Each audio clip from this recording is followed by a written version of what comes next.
चलो लेंस का next concept है कॉम्बिनेशन ऑफ लेंसेस, और बेहतर मैं कहूं थिन लेंसेस।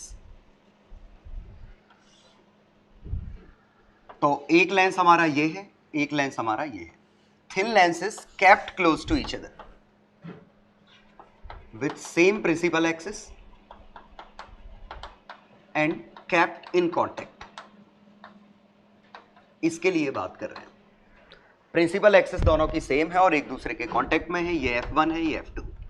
अब अगर ऑब्जेक्ट यहां होता तो यहां से हम रे डायग्राम बनाए, तो यहां से रेज ऐसी जाती, मान लो इसने यहां कन्वर्ज किया और इसने कन्वर्ज कर दिया यहां, तो ये हमारी फाइनल इमेज, ये ऑब्जेक्ट, ये हमारी इंटरमीडिएट इमेज। तो जब फर्स्ट लेंस के लिए इक्वेशन लिखेंगे तो -1 अपॉन ये वाला डिस्टेंस, इसको x ले लें, इसको y ले लें, इसको y डैश ले लेते हैं। पहले वाले लेंस के लिए -1 अपॉन -x प्लस इस वाले लेंस के लिए ये y डिस्टेंस फर्क नहीं पड़ता कि मैं यहां से ले रहा हूं कि यहां से ले रहा हूं, क्योंकि y डिस्टेंस चाहे यहां से लो चाहे यहां से बराबर आएगा, क्योंकि लेंसेस थिन है और एक दूसरे के क्लोज रखे हुए हैं। ठीक है, तो y डिस्टेंस आप कहीं से भी ले फर्क नहीं पड़ रहा है। तो plus 1 upon y is equal to इसका कितना है 1 अपॉन f, इक्वेशन 1। इस वाले लेंस के लिए इक्वेशन निकालें, इस वाले के लिए ये ऑब्जेक्ट का काम करेगा, तो -1 अपॉन प्लस y, सॉरी ये y डैश था, y डैश ये थी पहले वाले की इमेज, सॉरी, तो यहां y डैश आई, तो y dash plus 1 upon y equal to 1 upon f, और इसकी फोकल लेंथ f1, इसकी फोकल लेंथ f2। और अब दोनों को ऐड करिए, दोनों को ऐड करते तो -1 upon -x plus 1 upon y, 1 upon f1 plus 1 upon f2। तो ऐसे लग रहा है मानो कि ये ऑब्जेक्ट है, ये इमेज, मींस हमने इस पूरे सेटअप को, ये ऑब्जेक्ट है x पे, फाइनल इमेज आई y पे, और ये ऐसे लग रहा है कि मानो ये रे डायग्राम, कंबाइंड रे डायग्राम वो हो। और अगर ये होता तो इक्वेशन बनती -1 upon -x plus 1 upon y और 1 upon f1 plus 1 upon f2, तो यही इसका f इक्विवेलेंट है। और कितना 1 upon f1 plus 1 upon f2। आप डायरेक्ट सोच सकते थे इसकी कन्वर्जिंग पावर, इसकी कन्वर्जिंग पावर, इतने का डाइवर्जेंस आया, 1 अपॉन x का डाइवर्जेंस आया, इसने कन्वर्जेंस दिया 1 अपॉन f1 का, इसने कन्वर्जेंस दिया 1 अपॉन f2 का, फाइनली कन्वर्जेंस आया 1 अपॉन y, तो ये हमारा इक्विवेलेंट कन्वर्जेंस है। तो टोटल पावर डायरेक्टली ऐड हो जाएंगी इस केस में। लेकिन एक बहुत इंपॉर्टेंट चीज इसमें ये है कि ये एक दूसरे के कांटेक्ट में रखे होना जरूरी है, क्योंकि अगर कांटेक्ट में नहीं रखे होते तो ये कुछ ऐसे बनता, इसके लिए जो y डैश आता और इसके लिए जो y डैश आता वो अलग अलग आते। ये तो इक्वेशन सॉल्व करने पे यहां y डैश आता तो यहां y डैश माइनस डी आता, तो जोड़ने पे ये कैंसिल आउट नहीं होते, तो आंसर डी पे डिपेंडेंट आ जाता, मतलब ये एफ इक्विवेलेंट की मीनिंग खत्म हो जाती फिर, क्योंकि आंसर डिस्टेंस पे डिपेंड कर रहा है, अलग अलग डिस्टेंस के लिए अलग अलग फोकल लेंथ आती, तो फिर इसका एफ इक्विवेलेंट का कोई मीनिंग नहीं रहा यहां पे। ठीक है, हाँ इस केस में जरूर एफ इक्विवेलेंट हम डिफाइन कर पा रहे हैं जब दोनों कांटेक्ट में हैं, मतलब पावर डायरेक्ट कब जुड़ेगी, जब थिन लेंसेस एक दूसरे के कांटेक्ट में रखे हैं। तो बेहतर है इसके लिए हम P1 प्लस P2, और मैं ऐसे सोचता हूं कि आसपास रखे हैं तो जो डाइवर्जेंस इसके लिए वही डाइवर्जेंस इसके लिए, क्योंकि कन्वर्जेंस और डाइवर्जेंस दोनों यहां से मेजर किए जाएंगे, इसके लिए यहां से, इसके लिए यहां से, दोनों डिस्टेंस सेम हो गए अगर थिन है, इसीलिए हम पावर कंबाइन कर पाएंगे। तो ये एक इंपॉर्टेंट कॉन्सेप्ट था कि थिन लेंस होने चाहिए और कैप्टन कांटेक्ट होना चाहिए। ऑब्वियसली प्रिंसिपल एक्सिस भी सेम होना जरूरी है, क्योंकि प्रिंसिपल एक्सिस एक्चुअली हम यही मान रहे हैं कि जो कोऑर्डिनेट सिस्टम इसका है वही इसका है। प्रिंसिपल एक्सिस ऊपर नीचे हो गई तो कोऑर्डिनेट सिस्टम डिफरेंट आएंगे। ठीक है, चलो तो हम देख चुके हैं कि अगर लेंसेस कांटेक्ट में रखे हैं एक दूसरे के, तो हम 1 upon F equivalent 1 upon f1 plus 1 upon f2 same principal axis और कांटेक्ट में होने चाहिए। ठीक है, तो हम एफ इक्विवेलेंट डिफाइन कर सकते हैं। आप सोचिएगा इसमें जरा, अगर हम चेंज कर देते, प्रिंसिपल एक्सिस डिफरेंट कर देते, ठीक है, तो इन दोनों को ठीक है हमने एक सिंगल लेंस से रिप्लेस कर दिया, लेकिन वो सिंगल लेंस आप रखोगे कहां, उसकी प्रिंसिपल एक्सिस होगी कहां, ये कैसे पता चलेगा कि ठीक है आपने एक सिंगल लेंस बना दिया, अब उसकी प्रिंसिपल एक्सिस ये वाली है कि ये वाली है कि कुछ रेशो में आएगी कि कहीं आएगी, हमें थोड़ी पता किस रेशो में आएगी, ठीक है। इसीलिए यहां हम सिंगल लेंस से रिप्लेस नहीं कर पा रहे हैं, पहले समझिए। दूसरी बात यह समझने की कोशिश करिए कि हम इसको भी सिंगल लेंस से रिप्लेस नहीं कर सकते, क्योंकि फाइनल इमेज तो इस डिस्टेंस डी पे डिपेंड करेगी। क्योंकि अगर हमने सिंगल लेंस से रिप्लेस कर दिया, ठीक है, तो मान लो ये पैरेलल रेज आ रही थी, पैरेलल रेज को यहां पे आपने मीट कराया, यहां पैरेलल रेज कहीं मीट कर रही थी, ये मीट करी, ठीक है, तो आपने ये कहा कि अगर ये सिंगल लेंस से रिप्लेस करेगा तो ये केस और ये केस एक से दिखने चाहिए, लेकिन अब ये लेंस हम रखें कहां, यहां रखें कि यहां रखें कि यहां रखें, कहां रखें, दिक्कत ये है। और आपने पैरेलल रेज कन्वर्ज कर दी, कोई और रेज शायद इस केस में कन्वर्ज होंगी नहीं, इसीलिए यहां मीनिंग नहीं रहेगा, ठीक है। तो मैं इसको यहां भी दिखा देता हूं एक एग्जांपल से। मान लीजिए इसके बीच में डिस्टेंस x होता, ये डिस्टेंस होता 40, ये फोकल लेंथ होती मान लीजिए 40, इसकी फोकल लेंथ होती 30। अब देखें इसका फिगर क्या बनता, इसका फिगर बनता ये। तो इन दोनों लेंस को एक सिंगल लेंस से रिप्लेस करते, और सिंगल लेंस से रिप्लेस करते जो इसी ऑब्जेक्ट की इमेज वहीं बनाता, तभी तो इक्विवेलेंट का मीनिंग है कि जहां ऑब्जेक्ट रखा इमेज यहां बने। तो हमने कहा ऑब्जेक्ट यहां है, इमेज यहां है, लेकिन अब दिक्कत यह आ गई कि ये लेंस रखोगे कहां, यहां रखोगे तो फोकल लेंथ कुछ और आएगी, यहां रखोगे कुछ और आएगी, यहां रखोगे कुछ और आएगी, यहां रखोगे कुछ और आएगी, तो अलग अलग पोजीशन के लिए फोकल लेंथ अलग अलग आएगी। तो हमें ये पोजीशन नहीं पता कि वो लेंस कहां रखें, और अगर हमने वो पोजीशन मान लो चुन भी ली कोई, तो शायद किसी और ऑब्जेक्ट के लिए वो पोजीशन कुछ और आ जाए। तो रियलिटी ये है कि ये सिंगल लेंस से रिप्लेस हो ही नहीं पाता, ऐसा हम सेटअप बना ही नहीं पाते कि इसको सिंगल लेंस से रिप्लेस कर दें, ठीक है, तो मीनिंगलेस हो जाता है। और यहां मीनिंगलेस क्यों है, क्योंकि हमें समझ में नहीं आ रहा है कि जो सिंगल लेंस है वो हम रखेंगे कहां, प्रिंसिपल एक्सिस उसकी क्या होगी, ठीक है। चलिए, हाँ, तो इसमें ऑब्वियसली कन्वर्जिंग आप पावर से सोच सकते हैं, कन्वर्जिंग पॉजिटिव है, डाइवर्जिंग नेगेटिव, और दो नहीं ऐसे कई लेंसेस होते, थिन लेंसेस कांटेक्ट में रखे होते, तो आप सीधे फोकल लेंथ उनकी ऐड कर सकते थे, ठीक है। एग्जांपल देखिए, तो जैसे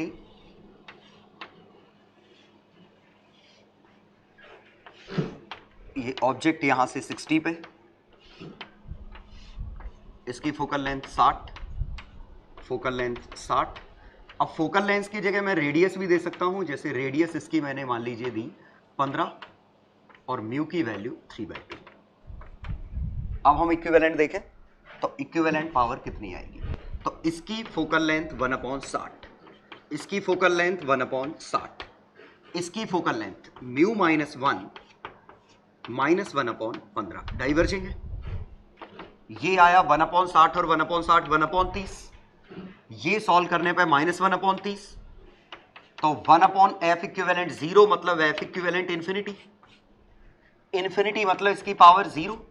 ये पावर 0 का क्या मतलब है, पावर 0 का मतलब ये है कि डाइवर्जेंस और कन्वर्जेंस कट गया, मतलब इस सिस्टम के पास ना कोई कन्वर्जेंस है ना कोई डाइवर्जेंस है, मतलब ये सिस्टम कुछ और नहीं एक थिन स्लैब है, क्योंकि थिन लेंसेस थे तो ये थिन स्लैब की तरह काम कर रहा है क्योंकि पावर 0 है, और थिन स्लैब की तरह काम कर रहा है, तो ये जो ऑब्जेक्ट 60 पे था, इमेज भी रफली 60 पे ही होगी, एक्चुअली इमेज होगी ये डिस्टेंस t 1 - 1/μ पे, लेकिन जब t ही टेंडिंग टू 0 है तो ये शिफ्ट 0 है, तो ऑब्जेक्ट और इमेज कोइंसाइड कर जाएंगे, ठीक है। और अगर आप ऐसे नहीं करते तो आपको ये इस तरह करना पड़ता, मान लो आपको ये कॉन्सेप्ट ही नहीं पता होता, तो पहले आप इस लेंस से निकालते, ये 60 है, ये 60 है, तो इससे जाने के बाद रेज गई पैरेलल, लेकिन पैरेलल होने के बाद गिरी इस पे, पैरेलल होने के बाद इस पे, और इसकी फोकल लेंथ है 60, तो इसने इसको 60 पे कन्वर्ज कराया। लेकिन ये हमारा डाइवर्जिंग है, और इससे 60 तो इससे भी 60 क्योंकि लेंस थिन है, तो 1/60 का कन्वर्जेंस, 1/30 का डाइवर्जेंस, 1/60 का डाइवर्जेंस, मतलब रेज इससे टकराने के बाद 60 का डाइवर्जेंस, मतलब इससे 60 पीछे, और 60 पीछे एक्सटेंड करते तो यहां से 60 आता, ऑब्जेक्ट यहां से 60 था, लेकिन ये डिस्टेंस 0 है, मतलब ऑब्जेक्ट इमेज कोइंसाइड कर रही है। इतना संघर्ष करने के बाद हमें आंसर मिला, वो तो इसमें डेटा अच्छा बन गया था। तो बेहतर है कि हम ये याद रखें कि अगर कांटेक्ट में रखे हैं तो सिंगल लेंस से रिप्लेस कर सकते हैं। इस केस में इत्तेफाक है कि वो सिंगल लेंस एक स्लैब बन गया था, मतलब इसकी ओवरऑल पावर 0 थी। ठीक है, जरूरी नहीं कि ऐसा बन ही जाता। एग्जाम्पल 2,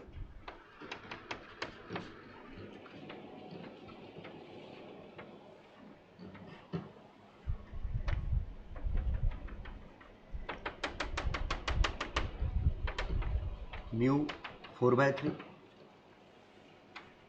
3/2, म्यू 2, रेडियस 60, 30,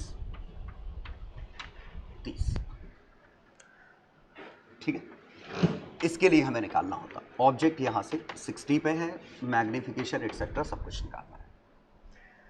तो अब देखिएगा यहां 3 लेंस कांटेक्ट में है, लेकिन ये सेपरेट लेंस नहीं है। लेकिन बड़ी अच्छी बात है, हम इसके बारे में बात कर चुके हैं कि बीच में हम पतली सी एयर मान सकते हैं।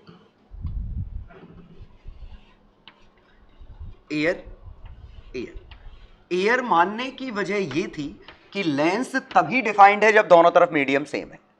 तो अगर हम इसको लेंस लिखते तो इसके एक तरफ मीडियम 2 है, एक तरफ एयर है, दोनों तरफ एयर चाहिए, तो बीच में पतली एयर की लेयर मान लो, और ये लेयर कुछ फर्क पड़ेगा नहीं क्योंकि ये दोनों रेडियस बराबर है, पैरेलल है, तो इसका एडिशनल पावर तो आया ही नहीं।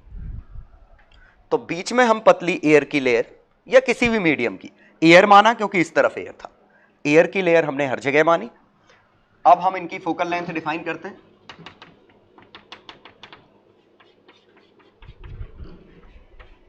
ठीक है, तो इसकी फोकल लेंथ 1/f1 कितना है, 3/2 - 1, दोनों कन्वर्जिंग 60 और 30 जुड़ जाएंगे,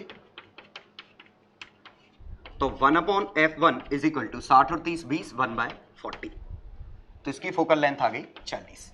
ये दोनों डाइवर्जिंग, तो म्यू -1, 1/30 और 1/30, लेकिन ये नेगेटिव में दोनों, तो ये 1 - 1/15, तो -1/15, ये इसका आंसर आ गया। तीसरा कन्वर्जिंग 4/3 - 1, और इस तरफ की रेडियस कितनी है 30, उस तरफ की रेडियस कितनी है इन्फिनिटी, तो 1/90। कन्वर्जिंग डाइवर्जिंग कन्वर्जिंग, तो 1/f इक्विवेलेंट आया 1/40 - 1/15 प्लस 1/90। एलसीएम ले 360, तो 40 का 9, 15 का 24, इसका 4, तो ये बना -11/360, सॉरी कितना, -20 और 9। ठीक है, अब बना ये 1/f इक्विवेलेंट, तो f इक्विवेलेंट आया 360/11, और आंसर नेगेटिव आया, मतलब ये डाइवर्जिंग लेंस है। मींस इस पूरे क्वेश्चन को सिंपली आपको एक single diverging lens in air, दोनों तरफ मीडियम एयर है, इससे रिप्लेस कर देना। अब ऑब्जेक्ट हमारा कहां था 60, इसकी फोकल लेंथ कितनी है 360/11।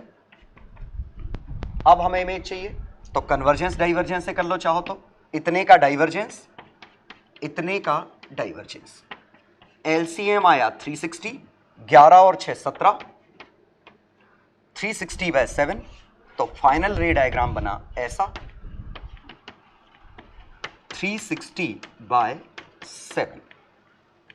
ये मैग्निफिकेशन V/U, तो 360/7 से 360/11, 7/11 का मैग्निफिकेशन, वर्चुअल इरेक्ट डेबलिस्ट।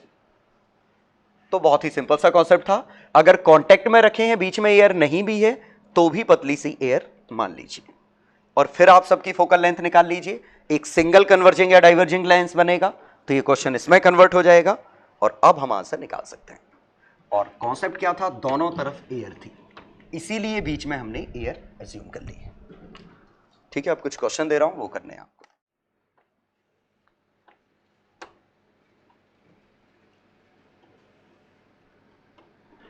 ये इसकी रेडियस 30, 30, 30, सभी की रेडियस 30 है।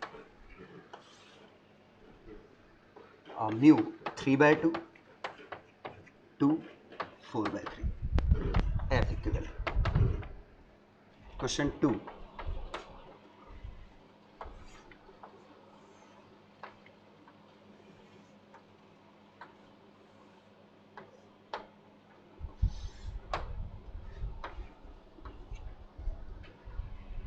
सभी में थिन एज्यूम करना है।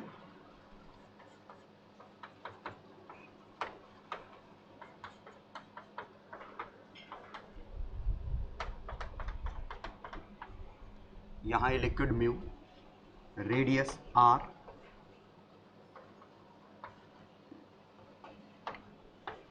Find mu such that final image is at object itself.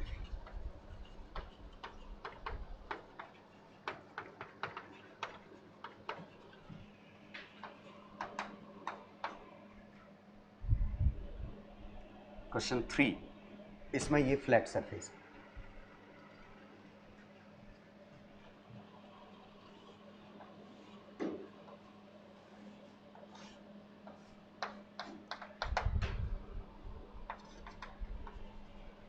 ये ऑब्जेक्ट यहां से 60 पे, 30, 60, 60, 3/2, 2, 4/3, फाइंड फाइनल इमेज।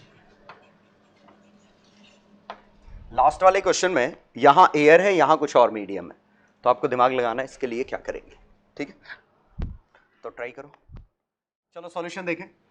पहले में ये था एयर मानी, एयर मानी, एयर मानी, एयर एयर एयर,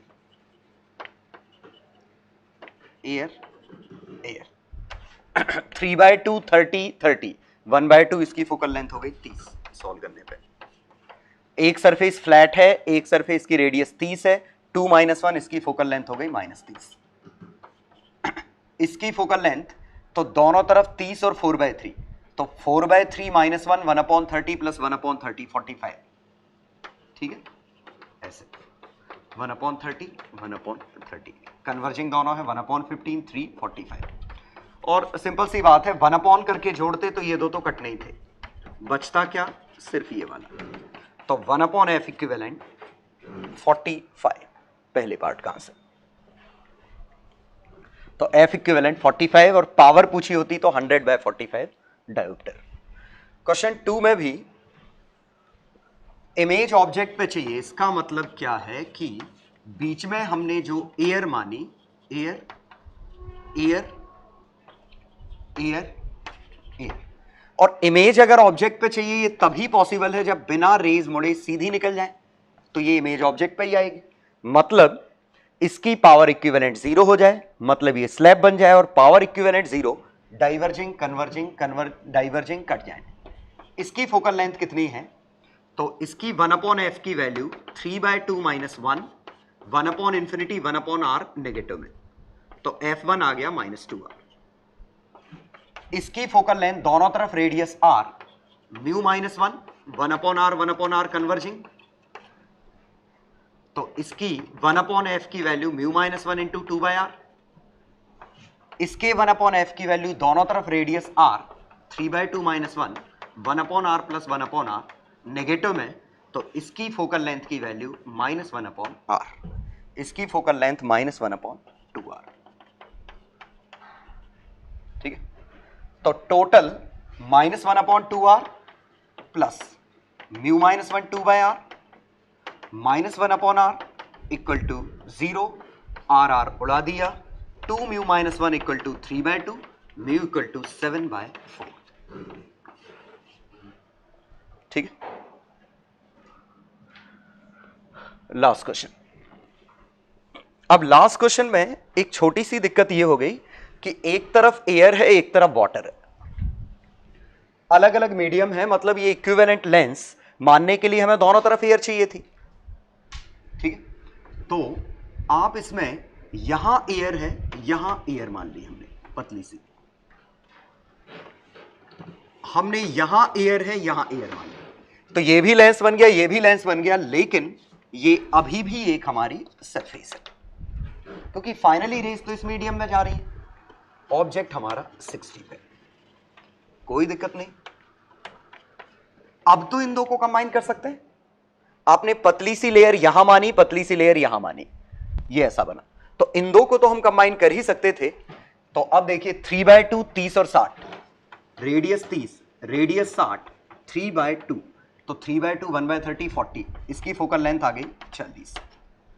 ये कितना है म्यू 2, 60 60, म्यू की वैल्यू 2, तो 2 - 1 1/30, फोकल लेंथ आ गई -30। इनको कंबाइन किया तो 1/40 - 1/30 इट इज -120, तो ये इक्विवेलेंट एक डाइवर्जिंग लेंस है, फोकल लेंथ 120 के बराबर। तो ये क्वेश्चन हमारा बन गया ऐसा, फोकल लेंथ 120, ये एयर एयर वाटर, और ऑब्जेक्ट हमारा आ रहा है 60 से। अब हम रे डायग्राम बना लेते हैं इसका। तो डाइवर्जेंस है 1/60 का, 1/120 का डाइवर्जेंस, तो 2 1/40 का डाइवर्जेंस, तो रेज 40 से आते हुए फील होंगी,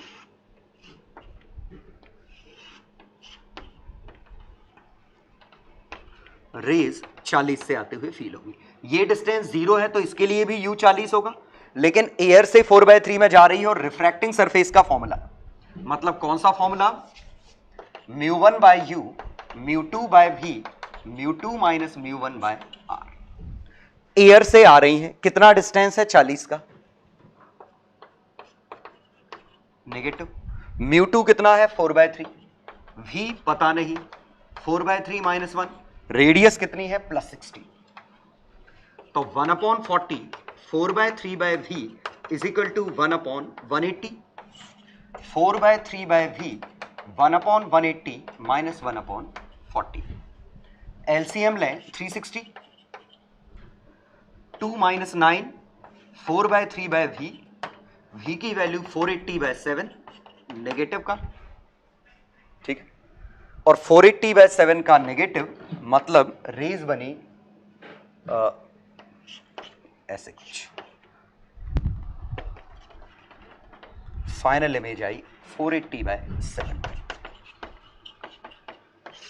जहां तक मैग्निफिकेशन की बात है, तो इसने मैग्निफिकेशन कितना दिया, 60 की इमेज 40 पे बनी +2/3, इसने मैग्निफिकेशन कितना दिया, तो इसका मैग्निफिकेशन होता है v/u 480/7/40, u की वैल्यू 40, 480/7, ठीक है, 12/7, लेकिन इसमें μ2/μ1 μ1/μ2 और मल्टीप्लाई होगा, तो μ1 1 μ2 4/3, इसका 3/4 8/7, ठीक है, 3/4 एक मिनट 9/7 आएगा, तो m2 की वैल्यू आ गई +9/7, तो ओवरऑल मैग्निफिकेशन 2/3 इंटू 9/7 6/7 का मैग्निफिकेशन, तो वर्चुअल इरेक्ट डिमिनिस्ड। मीन्स अगर मीडियम बदल जाए तो आप यहां एयर मान लो, फिर यहां पे आप स्प्लिट कर दो उसको, तो आप हमेशा ऐसा कर सकते थे। इवन यहां अगर मीडियम कोई और होता, तो आपको एक और लेना पड़ता, तो एक स्फेरिकल सरफेस ये हो जाती, एक लेंस ये हो जाता, एक ये हो जाता। तो एक बार आप ये सॉल्व करते, एक बार लेंस सॉल्व करते, एक बार ये सॉल्व करते, और फाइनल आंसर आ जाता। चलो अब हमने देखा कॉम्बिनेशन ऑफ लेंसेस। अब लेंस के साथ अगर मान लीजिए कोई मिरर भी होता, जैसे ये लेंस है और ये मिरर एक दूसरे के कांटेक्ट में रख दिए। अब भी जरा सोचिए कि अगर ये थिन लेंस है और बिल्कुल कांटेक्ट में रखे हैं तो दोनों के पोल मैच कर रहे हैं, इसका पोल और इसका पोल मैच कर रहा है। तो फिर से हम इनको एक इक्विवेलेंट सिंगल मिरर में तोड़ सकते हैं। फील करिए मिरर क्यों कह रहा हूं। ये रे यहां से गई, कन्वर्ज होगी, डाइवर्ज होगी, मान लो वापस कन्वर्ज हो गई,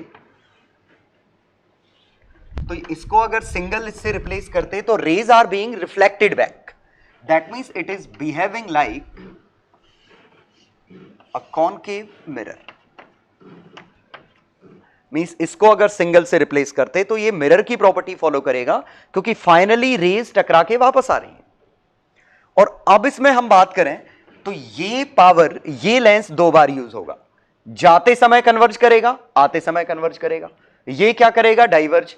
तो इसकी फोकल लेंथ मान लीजिए 30 होती, इसकी फोकल लेंथ मान लीजिए 40 होती, तो पावर इक्विवेलेंट जो बनती, इसकी पावर आती 1/30 का कन्वर्जेंस, कन्वर्ज करता, ये डाइवर्ज करता, लेकिन रेज एक बार और इससे कन्वर्ज होती तो ओवरऑल ये आता। तो ये 1/15 माइनस 1/40, 120 एलसीएम लेते, 15 का 8 गुना, 4 का 3 गुना, 24, तो पावर इक्विवेलेंट आई 24, और इक्विवेलेंट पावर 24, और ये कन्वर्जिंग है, मतलब whole system is behaving like a converging mirror of power 100/24 dioptre, centimetre में है क्योंकि इसका मतलब converging mirror of focal length 24 centimetre. लेकिन मिरर के केस में कन्वर्जिंग कौन सा होता है, कॉनकेव, और कॉनकेव की फोकल लेंथ को हम क्या लिखते हैं, नेगेटिव। तो अगर हम लिखेंगे फाइनली तो एफ इक्विवेलेंट 24 नहीं -24। वजह क्योंकि कन्वर्जिंग मिरर की फोकल लेंथ नेगेटिव होती है। पावर से करो तो कोई कंफ्यूजन नहीं, 30 का कन्वर्जेंस, 30 का कन्वर्जेंस, तो 1/30, 1/30 दो बार, 40 का डाइवर्जेंस। तो ये फाइनली कन्वर्जेंस आया 24 का, मतलब ये कन्वर्जिंग मिरर है 24। लेकिन हमें पता है कन्वर्जिंग मिरर की फोकल लेंथ नेगेटिव होती, मींस साइन कन्वेंशन के हिसाब से बात करते तो 1/f इक्विवेलेंट या power equivalent is equal to sigma power of lens plus sigma power of mirror. तो पावर ऑफ लेंस आती 1/4, और ये दो बार आता, लेकिन पावर ऑफ मिरर, मिरर तो एक ही होगा सेटअप में, F mirror. Power equivalent finally, ये एक्सप्रेशन पे देखिए, फाइनली पावर मिरर है और मिरर की पावर -1/f इक्विवेलेंट होती है, मिरर की पावर -1/f इक्विवेलेंट होती है, लेंस ये। हालांकि हम ये फॉर्मूला यूज करेंगे नहीं, हम कॉमन सेंस यूज करेंगे कि कन्वर्जिंग, डाइवर्जिंग, कन्वर्जिंग, उस हिसाब से आंसर निकाल लेंगे। कन्वर्जिंग आया तो ऐसा है, डाइवर्जिंग आया तो ऐसा है, ठीक है। वंस अगेन इनकी प्रिंसिपल एक्सिस मैच करनी चाहिए। ये भी कब इक्विवेलेंट की बात कर रहे हैं, प्रिंसिपल एक्सिस मैच कर रही है, थिन है मतलब पोल भी मैच कर रहे हैं, मतलब सभी का कोऑर्डिनेट सिस्टम एक सा है। एग्जांपल देखिए न्यूमेरिकल, एक दो और। मान लीजिए ये एक कंटेनर है, या कंटेनर की जगह मैं मान लेता हूं कॉनकेव मिरर, ठीक है। ये ऑब्जेक्ट है, इसकी रेडियस है 60। Object is under auto collimation condition.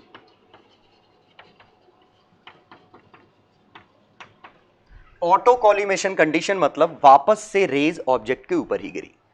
Now water is filled in mirror, concave part of mirror, find new location of image।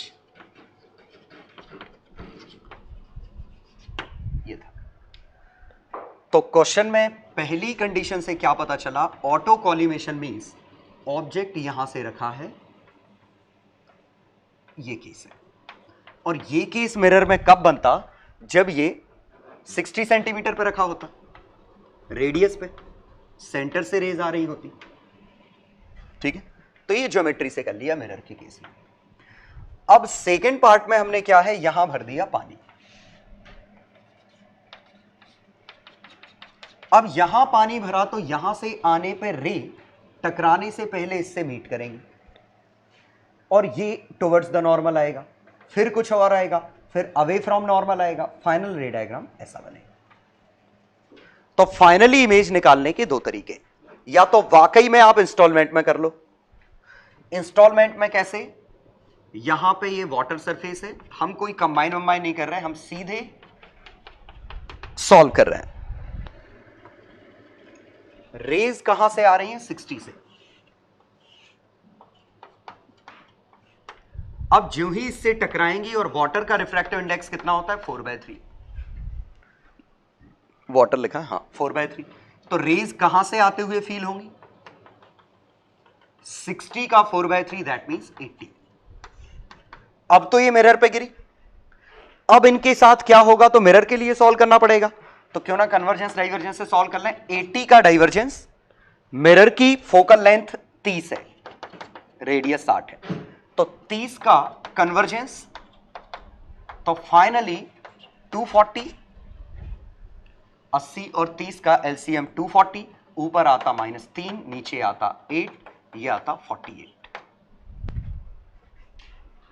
ठीक है, तो 48 का कन्वर्जेंस, सॉरी, तो 48 पे रेज कन्वर्ज होती, लेकिन 48 पे कन्वर्ज होने से पहले ये टकरा जाएंगी। तो ये लेंथ 48 है, और गौर करिएगा मैं यहां से लेंथ और यहां से लेंथ बराबर मान रहा हूं, क्योंकि काफी ये थिन पार्ट है। तो ये लेंथ 48 है, लेकिन ये अवे फ्रॉम नॉर्मल बेंड करती, तो कितना आता आंसर? 48 का 3/4, 48 का 3/4 कितना बना? 36। तो फाइनली इमेज 36 सेंटीमीटर पे आ जाती। ठीक है, एक तो तरीका ये था। दूसरा अप्रोच इसी क्वेश्चन में, जो कि शायद बेहतर अप्रोच है, क्योंकि हम यहां क्या कर रहे हैं कि अगर इसमें पानी भरा है तो हम इसको बीच में एयर मान लिए, ये हमने मान लिया ऐसा। तो ये 4/3 का लेंस है जिसके दोनों तरफ एयर है, इसकी फोकल लेंथ 30 है, तो इसको एक सिंगल मिरर की तरह बिहेव करेगा। जरा देखते हैं पावर कितनी आती। इसका कन्वर्जेंस 4/3 -1, 1 अपॉन रेडियस कितनी है इसकी? 60, प्लस 1 अपॉन इंफिनिटी, प्लस इसका भी कन्वर्जेंस 1 अपॉन 30, इसका भी कन्वर्जेंस, तीनों ही कन्वर्जिंग है। वैसे वहां सीधे डबल कर देते तो बेहतर था। तो 4/3, 1/3 इंटू 60, 180, 30, 180, 90, 180, सॉरी 30, 90 और 30 का एलसीएम 94, तो पावर इक्विवेलेंट आ गया 90/4। ठीक है, मींस ये एक कन्वर्जिंग मिरर है जिसकी फोकल लेंथ 90/4 है, और बेहतर है साइन कन्वेंशन के साथ लिखते तो -90/4। रेज आ रही है 60 से, तो अगर कन्वर्जेंस डाइवर्जेंस से करते तो 60 का डाइवर्जेंस, 4/90 का कन्वर्जेंस, कन्वर्जेंस देखें तो 180 एलसीएम आता, 60 का आता -30, 90 का आता 8, 36 का कन्वर्जेंस आता, मतलब रेज फाइनली 36 पे कन्वर्ज कर जाती। कन्वर्जेंस डाइवर्जेंस यूज कर रहे हो तो कंफ्यूजन कम है। मिरर फॉर्मूला यूज कर रहे हो तो ध्यान दीजिएगा, पहले फॉर्मूला लिख लें और अब वैल्यू छापें। u की वैल्यू थी 1 अपॉन -60, v नहीं पता, फोकल लेंथ थी -4/90, ये इधर गया तो v की वैल्यू आई -36, और मिरर में -36 मतलब रियल इमेज। तो आंसर तो हमारा वही आया। ठीक है, बस इसमें जल्दी आ गया कि आपको इंस्टॉलमेंट में सॉल्व नहीं करना पड़ा। हो सकता है आप दिमाग में भी सॉल्व कर लेते अगर आप ये निकाल लेते तो यहां कन्वर्जेंस डाइवर्जेंस बहुत काम की चीज है। ठीक है, एक और एग्जांपल देखते हैं फिर क्वेश्चन दे रहा हूं। हाँ, अगला एग्जांपल है हमारा, इस बार मैं ऐसा वाला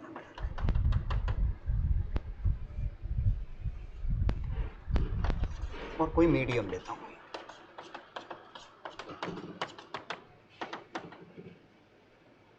ठीक है, तो ये 4/3,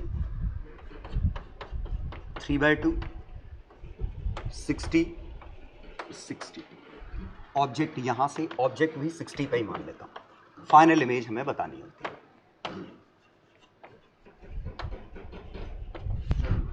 ठीक है, अब यहां समझने की कोशिश करिए, ये बहुत ही क्रूशियल क्वेश्चन है क्योंकि यहां पे ऑब्जेक्ट किसी मीडियम से आ रहा है और मीडियम 4/3 है। तो हमने मानी बीच में, मान लो एयर, बिल्कुल मान सकते हैं, कोई बुराई नहीं है, बीच में एयर। फिर हमारा एक तो ये था, ये मानते इन दोनों को कंबाइन करके हम सिंगल लिख सकते हैं। अब जरा देखिए इसकी फोकल लेंथ कितनी आती है, मीडियम कितना है 3/2, ये कितना है 60, 60। तो 3/2 -1 1/60, 1/60, इसकी फोकल लेंथ आ गई 60, इसकी फोकल लेंथ है 30। ये दो बार आता, 1/60 का डाइवर्जेंस, 1/60 का डाइवर्जेंस, तो इसको लिखते तो 1/60 का डाइवर्जेंस, 1/30 का डाइवर्जेंस, 1/60 का डाइवर्जेंस, तीनों डाइवर्जिंग, तो 1/15 का डाइवर्जेंस। मींस ये मिलके 15 सेंटीमीटर का डाइवर्जेंस है, और डाइवर्जेंस और ये एक मिरर है, मतलब इन सबको रिप्लेस करते एफ की वैल्यू 15 डाइवर्जिंग मिरर से।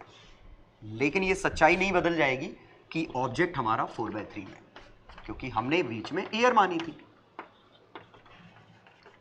ठीक है, तो आप डायरेक्ट, अब इनको तो कंबाइन करने का तरीका हमारे पास है नहीं, तो पहले ये सरफेस सॉल्व करेंगे, फिर इस पे गिरेगा, फिर सरफेस पे आएगा, फिर फाइनल आंसर आएगा। चलो देखते हैं, करते हैं 60। तो सरफेस के लिए सॉल्व करें, -4/3 बाय -60 प्लस 1/v, इसका 1 - 4/3, रेडियस कितनी है 60, तो ये बना 45।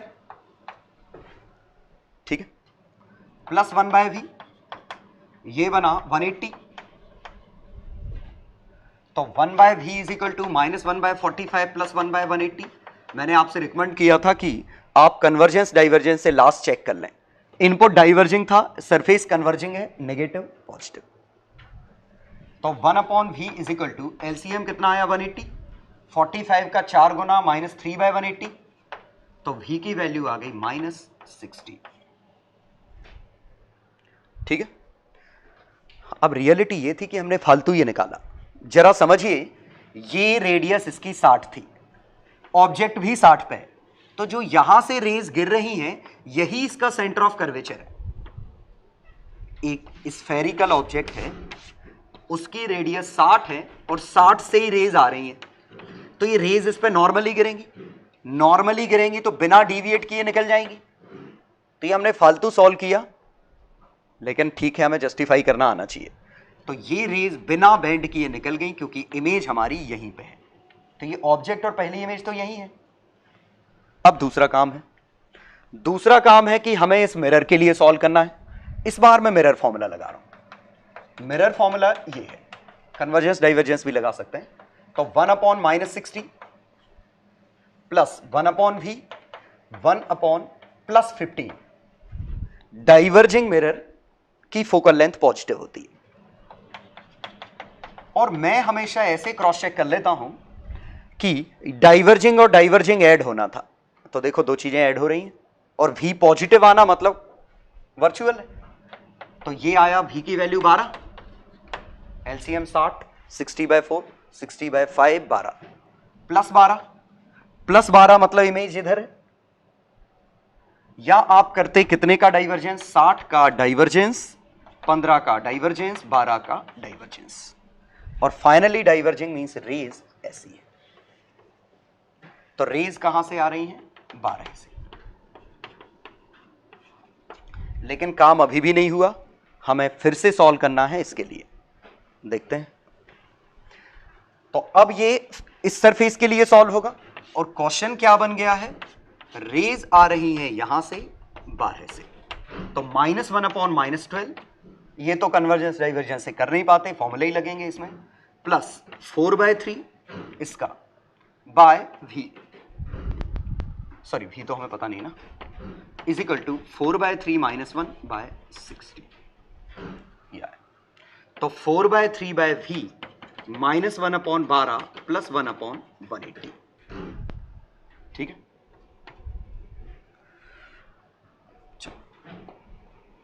तो ये बना 180 एलसीएम ले लेते हैं। ठीक है, तो 12 का 15 गुना प्लस 1, तो 180/14, ये इधर गया v की वैल्यू, तो 180 का 4/3 240 बाय 14 नेगेटिव, तो रेज बनी ऐसे और फाइनल आंसर आया यहां से 240/14।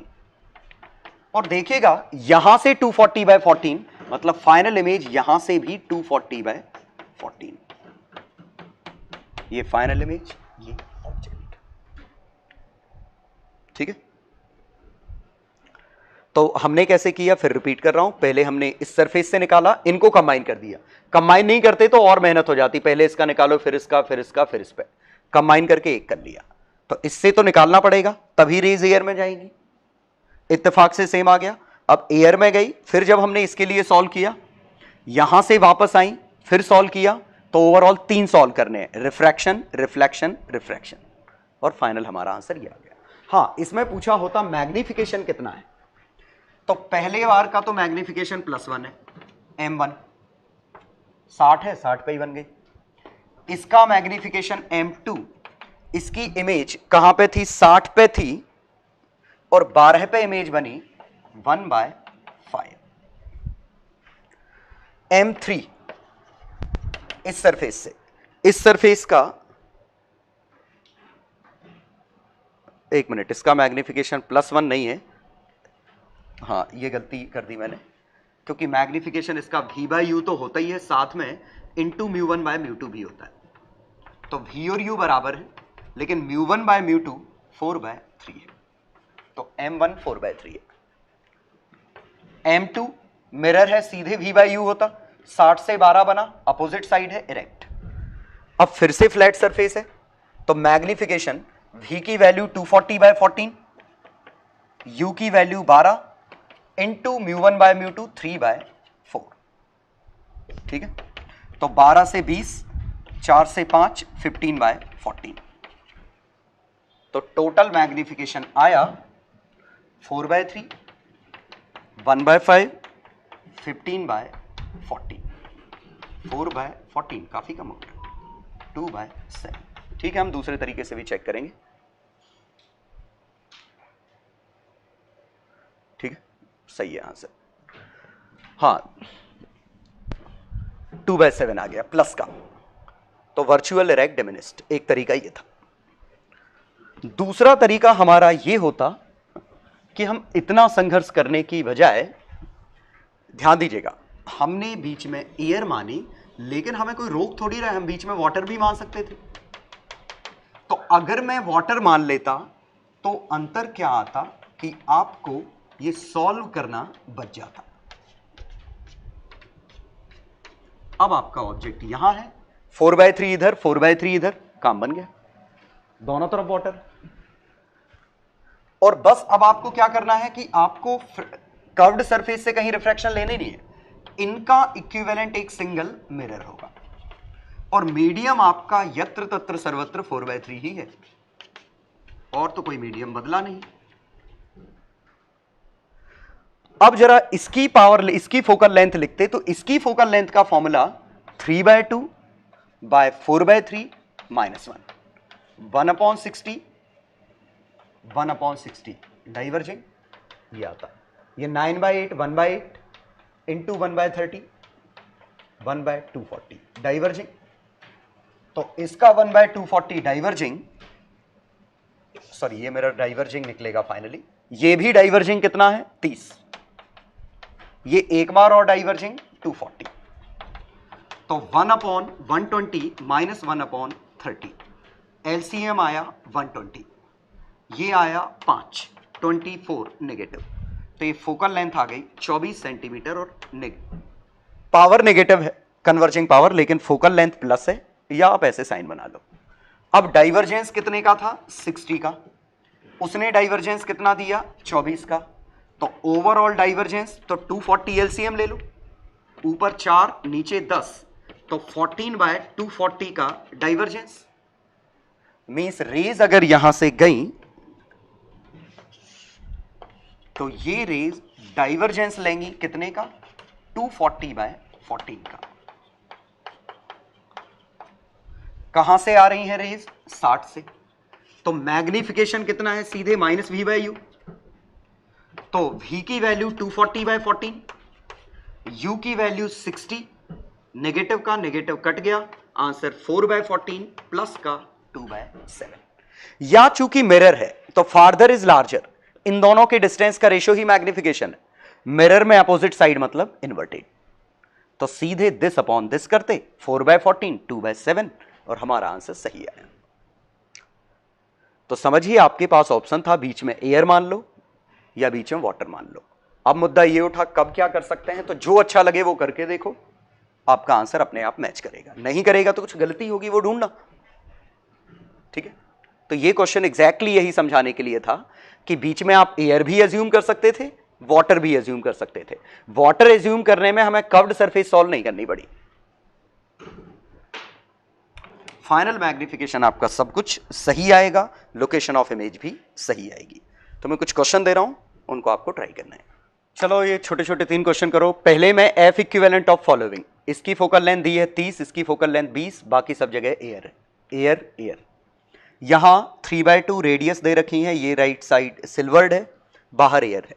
इसमें भी राइट मोस्ट साइड सिल्वर्ड है, वाटर 3/2, इसकी रेडियस 30 है, इसकी रेडियस 20 है, ये फ्लैट है, बाहर एयर है, कुछ नहीं दिया तो बाहर एयर है। सेकंड में यहां पे अलग अलग मीडियम है, जैसे ये अलग है ये अलग है, ठीक है। यहां 3/2, ये 4/3, 30 रेडियस है, ये फ्लैट सरफेस है, ये 60 सेंटीमीटर से रेज आ रही है, इमेज आपको फाइनली बनानी, ठीक है। ये प्लेन सरफेस है, सिल्वर्ड है जो। अगले में बाहर म्यू 3/2 है, अंदर म्यू 2 है, रेडियस 30 और 60 है, ठीक है। एक मिनट, मैंने ऑब्जेक्ट नहीं बनाया, ऑब्जेक्ट 60 ही दे दो, हर बार 60 देते हैं, ऑब्जेक्ट 60 पे, ठीक है। क्वेश्चन नंबर 3 में दो इक्विकॉन्केव लेंसेस हैं, दोनों का म्यू 3/2 है, फोकल लेंथ 30 है और रेडियस, ये इक्विकॉन्वेक्स हैं, दोनों तरफ रेडियस बराबर है। इस सेटअप का एफ इक्विवेलेंट कितना है? फिर एफ इक्विवेलेंट क्या होगा जब राइट मोस्ट पार्ट सिर्फ इसको सिल्वर किया जाए, बाहर वाले को। तीसरे में बीच में हमने लिक्विड भर दिया इस जगह में, तो म्यू की वैल्यू क्या हो कि वो प्लेन मिरर की तरह, प्लेन मिरर की तरह काम करे। ये आफ्टर स्टेप 2 है, ये आफ्टर स्टेप 2 है, मतलब पहले हमने इसको सिल्वर किया फिर बीच में म्यू भर दिया, ठीक है। तो ट्राई करो, फिर कुछ देर बाद रिज्यूम करना सॉल्यूशन देखने के लिए। चलो पहला पार्ट, कन्वर्जिंग डाइवर्जिंग, 1/30 का कन्वर्जेंस, 1/20 का डाइवर्जेंस, 1/30 का कन्वर्जेंस। तो 1/15 माइनस 1/20, 1/60 का कन्वर्जेंस। मतलब ये एक सिंगल कन्वर्जिंग मिरर है जिसकी फोकल लेंथ -60 है। -60 क्यों? क्योंकि ये कन्वर्जिंग की फोकल लेंथ नेगेटिव होती है। तो converging mirror of focal length 60 या मिरर ऑफ फोकल लेंथ -60, आपकी मर्जी। आपको समझ में आना चाहिए कि इसकी एफ अगर पूछी जाए तो -60 लिखेंगे। क्वेश्चन नंबर 2 में तीनों डाइवर्जिंग है, पक्का डाइवर्जिंग आएगा।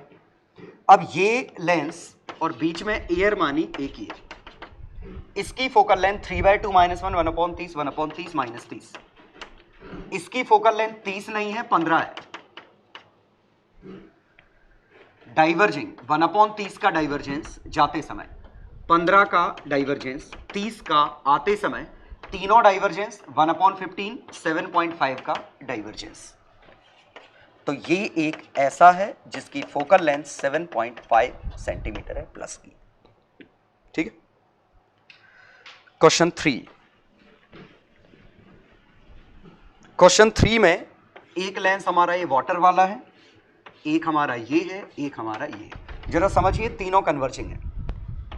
4/3, 3/2, इसकी रेडियस 30 है, इसकी रेडियस 20 है, इसकी रेडियस कितनी है 20,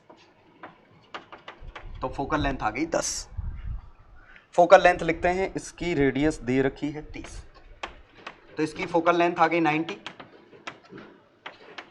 इसकी फोकल लेंथ 3/2 - 1 20 30 60 120 कन्वर्जिंग।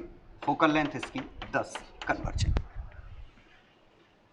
तो 1/f इक्विवेलेंट या पावर जो निकालते 90 का कन्वर्जेंस, 120 का कन्वर्जेंस, 10 का कन्वर्जेंस, और ये दो बार आएगा जाते समय और आते समय। तो 1/45 प्लस 1/60 प्लस 1/10 हाँ एलसीएम लें, और एलसीएम आएगा इसका कितना 180। 45 का 4 गुना, इसका 3 गुना, इसका 18 गुना, तो 25/180, तो ये बन गया। तो चाहे तो इसको 4 से मल्टीप्लाई डिवाइड कर दें तो 7.2 आ जाएगा। तो फोकल लेंथ आ गई ऐसे 7.2 centimetre converging. Question 2, nature of final image. तो इसको हम सिंगल लेंस की तरह करते हैं। एक सरफेस ये है, एक डाइवर्जिंग और एक फ्लैट। इसकी तो फोकल लेंथ इन्फिनिटी है, इसकी फोकल लेंथ 3/2 30 30, बीच में एयर माना हर जगह क्योंकि बाहर हर जगह एयर, तो 3/2 30 30 फोकल लेंथ इसकी आ गई 30। इसका कितना है 4/3 - 1 और 30 90।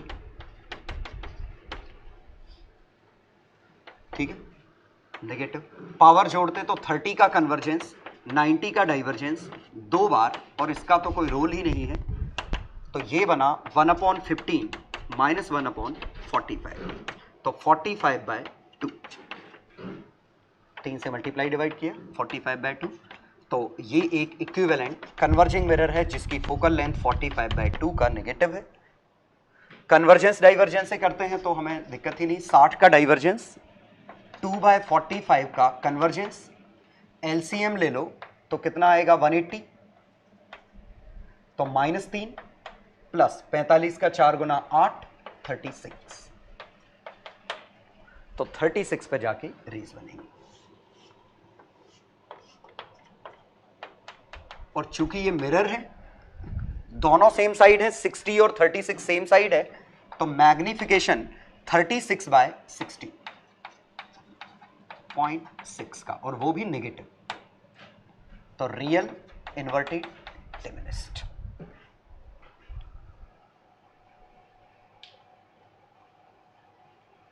ठीक है। हाँ, मैं रिकमेंड करूंगा कि रियल इन्वर्टेड डिमिनिस्ड ये पहले से सोच लिया करो।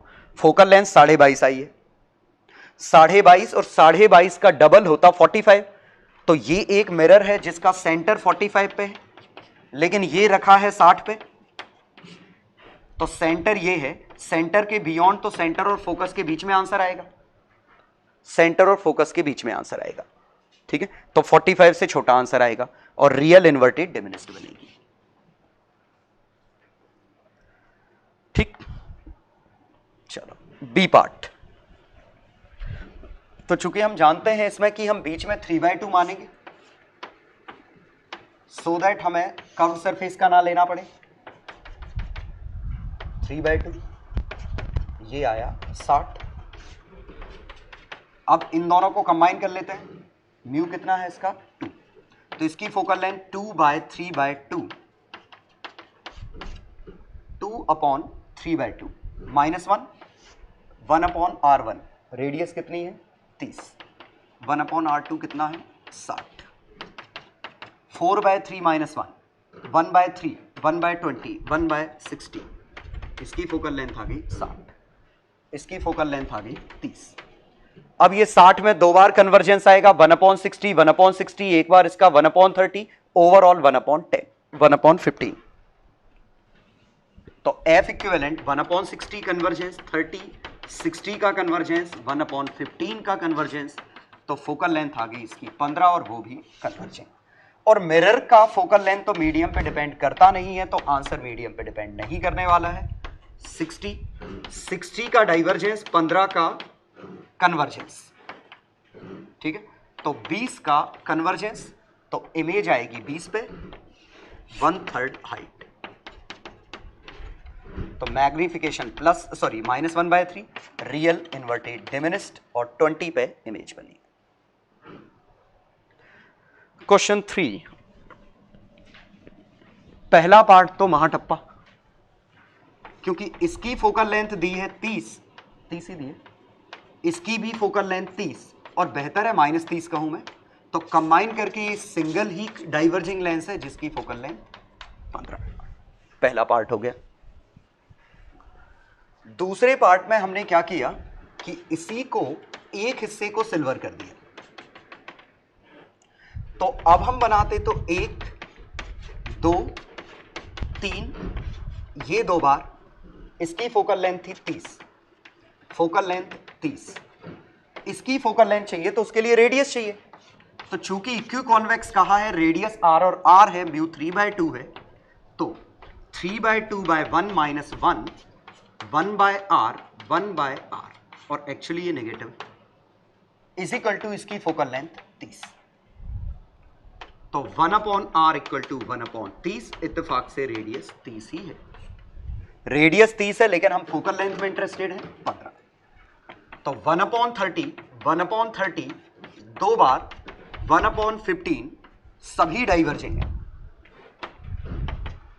तो 1/15 -2/15 -1/15, तो फोकल लेंथ आ गई 5 सेंटीमीटर, वो भी डाइवर्जिंग ऐसी, और इसकी फोकल लेंथ प्लस ही होती है, तो ये हमारा आंसर है शायद सेकंड का, फोकल लेंथ आ गई +5। चलो third part, if liquid of mu is filled between them, दोनों के बीच में हमने एक लिक्विड भर दिया, और ये सिल्वर तो है ही, तो अब ये बन गया this plus this plus this plus this, इसकी फोकल लेंथ पहले भी 30 थी, अब भी 30 थी, इसकी फोकल लेंथ 15, और बेहतर है डाइवर्जिंग, वो हम शेप से अंदाज लगा लेंगे। इसकी फोकल लेंथ हमें नहीं पता, रेडियस दोनों तरफ 30 है, हमने रेडियस अभी कैलकुलेट की थी, तो इसकी फोकल लेंथ म्यू -1, 1/30 + 1/30, तो म्यू -1/15, तो इसका आंसर आ गया 15/μ-1।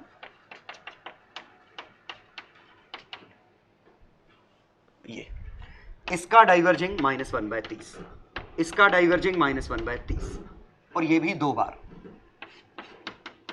इसका डाइवर्जिंग -1/15, ये डाइवर्जिंग है, कन्वर्जिंग इसका आता 2 बार,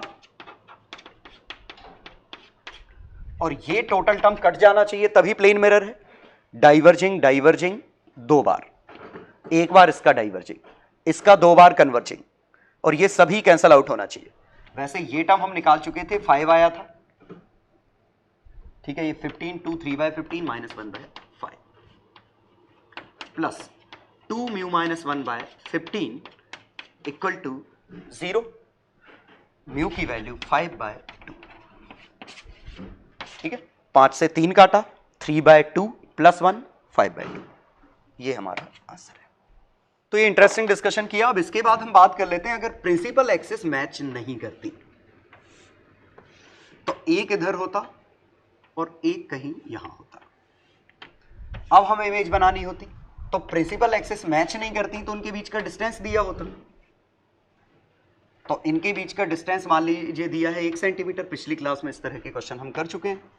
ये ऑब्जेक्ट होता यहां पे, यहां से होता 60, अब फोकल लेंथ होती 30, फोकल लेंथ होती 60। तो इन दोनों का इक्विवेलेंट एक सिंगल फोकल लेंथ है जिसकी फोकल लेंथ 20 है। 60 और 30 को कंबाइन करो, 1/30 1/60 20 आता, और 60 पे 20 फाइनल इमेज 30 आएगी। तो ये तो समझ में आ रहा है अगर कंबाइन होते तो फाइनल इमेज 30 आती, लेकिन वो किस हाइट पे होगी, इसीलिए हमें सॉल्व करना पड़ रहा है। तो ये प्रिंसिपल एक्सिस पहले की, ये प्रिंसिपल एक्सिस दूसरे की। तो हम क्या करते, पहले पार्ट के लिए सॉल्व करते। तो रेज यहां जाती, ऑब्जेक्ट ये है 60, फोकल लेंथ 30, सॉल्व करने की जरूरत नहीं 60, और इमेज आ गई यहां। तो रेज गिरी ऐसे ऐसे ऐसे, लेकिन ऐसा होता, लेकिन उसके पहले ही ये इससे टकरा गई। तो हुआ क्या, ये ऐसे हो गया।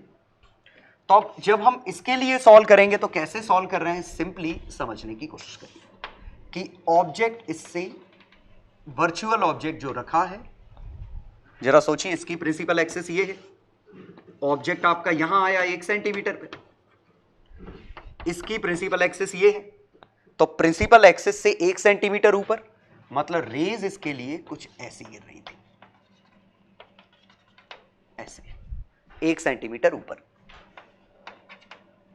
इनपुट कितना लेके आया, तो ये डिस्टेंस कितना है 60, इसकी फोकल लेंथ कितनी है 60। तो 1/60 का कन्वर्जेंस, 1/60 1/30 का कन्वर्जेंस 30 पे कन्वर्ज कर जाएगा। तो रेज 30 पे कन्वर्ज कर जाएंगी, मतलब यहां कहीं। लेकिन अब आपको यह समझना पड़ेगा कि यह कितनी हाइट ऊपर था, 1 सेंटीमीटर ऊपर था। तो ये जब यहां मीट करेगा तो ये 1 सेंटीमीटर पे मीट नहीं करेगा, 1/2 सेंटीमीटर पे मीट करेगा। याद करिए, मैंने कहा था अगर ऑब्जेक्ट प्रिंसिपल एक्सिस पे नहीं है तो इसको एक्सटेंडेड ऑब्जेक्ट की तरह ट्रीट करिए। तो रेज जो आ रही थी, जो यहां मीट करती, वो यहां ना मीट करके यहां मीट करेंगी। और हाइट कितनी थी 1 सेंटीमीटर, तो हाइट आ गई 1/2 सेंटीमीटर। तो ये जो इमेज आई वो यहां, और इसमें कोई जुगाड़ नहीं, आपको सॉल्व ही करना पड़ेगा, पहले इसके लिए फिर इसके लिए। ठीक है, तो आपके पास कोई ऑप्शन नहीं, आपको सॉल्व ही करना पड़ेगा। और जबरदस्ती जुगाड़ बना सकते हैं, लेकिन मुझे लगता नहीं कि बनाना चाहिए, क्योंकि वैसे ही जल्दी हो जाते हैं। एक्स कोऑर्डिनेट तो अभी भी सीधे सीधे निकल आ रहा है, इसको सिंगल लाइन से रिप्लेस किया, कितना 20, ये 60 है, आंसर आ गया 30, फाइनल आंसर अब भी 30 है। बस हमें यह समझ में नहीं आ रहा था इस प्रिंसिपल एक्सिस पे ऊपर या नीचे, वो निकालने के लिए हमें मेहनत करनी पड़ी। और ये इसके लिए नहीं, मिरर में भी यही करना पड़ेगा कि अगर लेंस और मिरर के कॉम्बिनेशन है तो भी आपको सॉल्व ही करना पड़ेगा। जैसे कि ऐसा होता, इसकी प्रिंसिपल एक्सिस ये है, इसकी प्रिंसिपल एक्सिस ये है, तो पहले रेज इस पे गिरती, इमेज बनती, फिर इस पे बनती, फिर इस पे बनती, फिर इस पे, और ये प्रिंसिपल एक्सिस अलग अलग करके लेते। ठीक है, तो मैं एक यही क्वेश्चन ले लेता हूं। एक लेंस था डाइवर्जिंग, रेडियस 60, म्यू 3/2, ऑब्जेक्ट ये। ठीक है, इस तरफ सिल्वर कर देता हूं सो दैट क्वेश्चन थोड़ा गंदा हो जाए। यहां से 60 से रेज आ रही है। अब आपको फाइनल इमेज की लोकेशन बतानी है, फाइनल इमेज की लोकेशन। अगर ये होता तो ये तो बहुत ही आसान क्वेश्चन था, क्योंकि इसको हम सिंगल डाइवर्जिंग मिरर बना लेते। अगर इतना होता, ये 60 होता, इसकी फोकल लेंथ सॉल्व करने पे ये प्लस ये होता, इसकी फोकल लेंथ आती 30, इसकी फोकल लेंथ आती 60, लेकिन 60 दो बार यूज होगा, 30 एक बार यूज होगा, तो ओवरऑल 15 आएगी। तो इसकी फोकल लेंथ आ गई 15। तो इसको हम डाइवर्जिंग मिरर, क्योंकि दोनों डाइवर्जिंग है, फोकल लेंथ 15, यहां से 60 से रेज आ रही, तो 60 का डाइवर्जेंस, 15 का डाइवर्जेंस, 12 का डाइवर्जेंस, तो फाइनली इमेज आई 12 पे यहां। ठीक है, और मैग्निफिकेशन भी 12/60 1/5 का। लेकिन मैं क्वेश्चन में चेंज कर रहा हूं, अगर क्वेश्चन ऐसा होता, मैंने इसको बीच में से कट मार दिया, बीच में से कट मार दिया और कट मारने के बाद इसको शिफ्ट करके नीचे लिख दिया, ये ऐसे, तो इसकी प्रिंसिपल एक्सिस ये है और इसकी प्रिंसिपल एक्सिस ये है, और इन दोनों में 2 सेंटीमीटर का गैप है। अब क्वेश्चन ये बना दिया मैंने, ठीक है। पहले एक इंपॉर्टेंट चीज समझिएगा कि मैंने दोनों की प्रिंसिपल एक्सिस में जो गैप किया है ये और ये, पहले ये समझिएगा कि यहां पे 3 इमेजेस बनेगी। कौन कौन सी समझिए। एक इमेज जो यहां से रे डायग्राम बनाता, एक वो रे जो यहां से सीधे रिफ्रैक्ट होके जाएंगी, एक तो ये बन जाएगी जहां सिर्फ अकेला ये मीडियम यूज होगा। एक रे बनेगी जब अकेला ये और यहां से रिफ्लेक्ट होके वापस आएंगे। एक इमेज ये, 2 इमेज। तीसरी इमेज बनेगी इस रीजन में जहां ये पावर और ये पावर दोनों यूज होंगी, जहां इसका डाइवर्जिंग और ये, तो ये 3 इमेजेस बनेगी। एक जो सिर्फ इतने पार्ट पे गिर रही हैं, एक जो सिर्फ इतने पे गिर रही हैं, एक जो दोनों पे गिर रही हैं। मतलब एक्चुअली इस हिस्से में दोनों पे गिर रही हैं, तो इस हिस्से में बनती शायद जो भी होगी, अब फिलहाल हमें वो वैल्यू भले ना पता हो, लेकिन हम ये तो समझ सकते हैं कि 3 इमेजेस बनेगी, ठीक है। I1, I2, I3। पहला तो ये इंपॉर्टेंट कॉन्सेप्ट था। बस हम ये ढूंढने की कोशिश कर रहे हैं कि वो इमेजेस होंगी कहां पे, ठीक है। तो मैं ये मिटा देता हूं, पिछला हमारे कोई काम का नहीं है। तो मैंने इसमें एक तो लेंस ये काट दिया था, इसकी फोकल लेंथ 3/2 - 1 120 डाइवर्जेंट। इसको सॉल्व करो। अब एक हमारा ऐसा था, मैं इसकी फोकल लेंथ निकालूं तो ये दिस प्लस दिस है। अब ये था 3/2 - 1 1/60 1/120 120, ये था 30, 120 2 बार आता डाइवर्जिंग, एक बार आता 30 का, ओवरऑल 160 20 का डाइवर्जेंस, तो इसकी फोकल लेंथ आ गई 20 डाइवर्जिंग, ठीक है। अब एक हमें इस कॉम्बिनेशन, लेकिन आप इन दो को कंबाइन नहीं कर सकते क्योंकि इनकी प्रिंसिपल एक्सिस डिफरेंट है, तो इन दोनों के कॉम्बिनेशन की क्या फोकल लेंथ आई वो मैटर ही नहीं करेगा। आपको 2 इंस्टॉलमेंट में ही सॉल्व करना पड़ेगा, पहले ये फिर ये। यहां हम कर पा रहे थे इन दो को कंबाइन क्योंकि इस पार्ट और इस पार्ट, इन दोनों पार्ट की प्रिंसिपल एक्सिस सेम। यहां तो कंबाइन करने का सवाल ही पैदा नहीं होता, यहां आप कंबाइन नहीं कर सकते। तो आप इस क्वेश्चन को ऐसे भले ट्रीट कर लो कि ये एक कॉन्वेक्स लेंस है और ये एक ऐसा, ऐसे ट्रीट कर लो। जिस कॉन्केव लेंस जिसकी फोकल लेंथ 120, ये जिसकी फोकल लेंथ 20, ठीक है। इसको सिंगल डाइवर्जिंग, इसको डाइवर्जिंग लेंस, डाइवर्जिंग मिरर मान सकते हैं। अब हम देखते हैं I1 I2 I3 की लोकेशन क्या आती। तो जरा समझते हैं पहला पार्ट। इसकी तो प्रिंसिपल एक्सिस पे ही रखा है 60, इसकी फोकल लेंथ आई 120, 60 का डाइवर्जेंस, 120 का डाइवर्जेंस, 40 का डाइवर्जेंस, तो इससे जो रेज अकेले ऊपर वाले पार्ट से जाके टकराती वो 40 पे और वो भी प्रिंसिपल एक्सिस पे।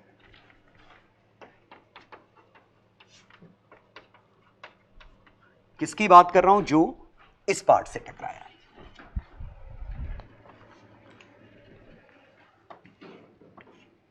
इस पार्ट से टकराया, तो वो रेज हमारी बनी। और ये मैंने रे डायग्राम अंदाज से बनाया, बस ये मुझे पता था कि इमेज प्रिंसिपल एक्सिस पे क्योंकि ऑब्जेक्ट प्रिंसिपल एक्सिस पे। कन्वर्जेंस डाइवर्जेंस लगाया, 60 का डाइवर्जेंस, 120 का डाइवर्जेंस, 3/120, 40 का डाइवर्जेंस, पहला पार्ट। लेकिन रेज सिर्फ इतनी नहीं बनी, अब हम नीचे वाला हिस्सा लेते हैं और नीचे वाले हिस्से के लिए ये ऐसा है। इसकी प्रिंसिपल एक्सिस से ऑब्जेक्ट और दोनों की प्रिंसिपल एक्सिस में शायद मैंने 2 सेंटीमीटर का गैप दिया था। Gap between principal axis 2 centimetre.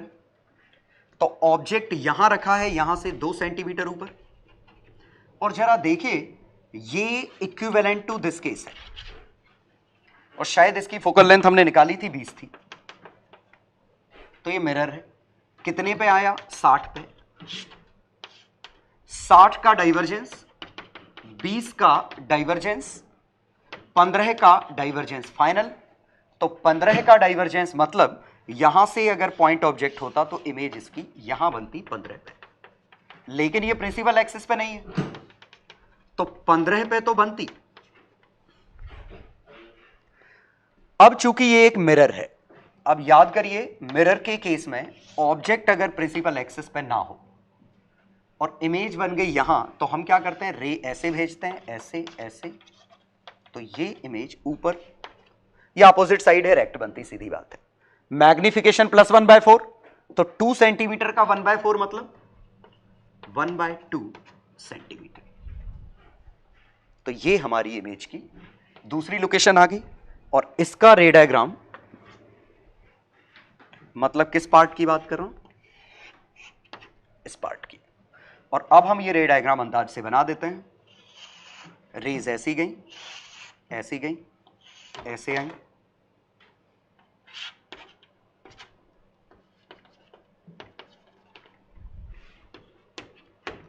तो ठीक है। रियलिटी ये है कि ये इधर बनना चाहिए था कहीं, क्योंकि ये नीचे वाले पार्ट में टकरा रहा है। ठीक है, मतलब रे डायग्राम जो मैंने बनाया, हालांकि फर्क नहीं पड़ रहा है उससे, लेकिन फिर भी मैं ये कहना चाह रहा हूं कि ये इसकी प्रिंसिपल एक्सिस थी, ये ऊपर था, रेज ऐसी थी, और इमेज फाइनली इधर थी।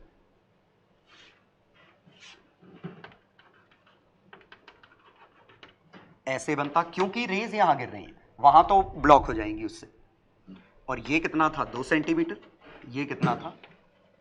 1/2 सेंटीमीटर। तो इसकी प्रिंसिपल एक्सिस से, नीचे वाली की प्रिंसिपल एक्सिस से 1/2 सेंटीमीटर ऊपर। ये हमारा आया OO, ये आया I2, ये आई I1। तीसरा केस अभी भी बाकी है।